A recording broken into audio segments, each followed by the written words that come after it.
Well, speculation is still mounting over whether Prince Harry and Meghan Markle will attend King Charles's coronation in May. And if they are invited, would they even show face?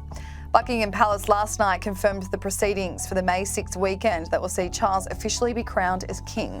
One of the events that will take place is the balcony appearance. That will see Charles, Camilla and members of the royal family all appearing on the balcony of Buckingham Palace to conclude the events of the day. But according to the Daily Mail, a source said the Duke and Duchess of Sussex are unlikely to be on the balcony.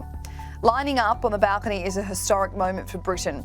If you remember at the Queen's Platinum Jubilee last June, it was a big part of the weekend celebration, seeing all family members together. But the balcony moment will reportedly only be reserved for working family members, which means Harry, Meghan and Prince Andrew won't be in attendance. That's because Harry and Meghan stepped down as senior royal members when they exited the monarchy in 2020 and moved to California.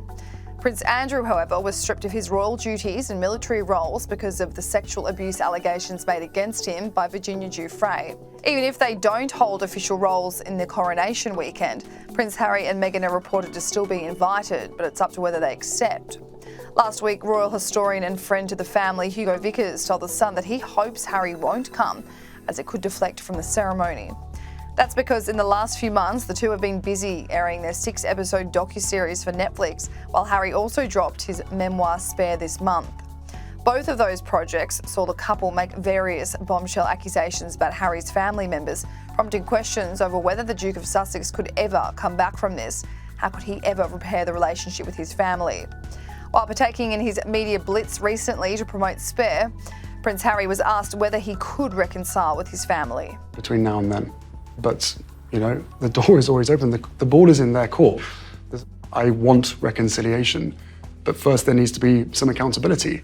You can't just continue to say to me that I'm delusional and paranoid when all the evidence is stacked up, because I was genuinely terrified about what's going to happen to me. And then we have a 12-month transition period, and everyone doubles down. He was also asked on whether he would attend his father's coronation. If you're invited to the coronation, will you come? There's a lot that can happen between now and then. But, the door is always open. The ball is in their court.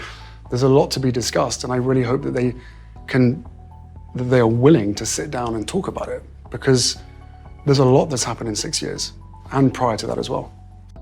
The Sunday Times reported last weekend that there was a plan in place to organise a reconciliation meeting before the coronation. The source said, "It's going to take flexibility on all sides, but it can be done. It's fixable. It needs Harry over here in the room with the King and the Prince of Wales, a couple of other family members, some of his people he trusts, who've always had his back, so he doesn't think he's being ambushed." Although days later, The Sun reported the claims of a reconciliation summit were false, with Charles and William having no desire to partake in any sort of meeting. The source said there has been no conversations or contact.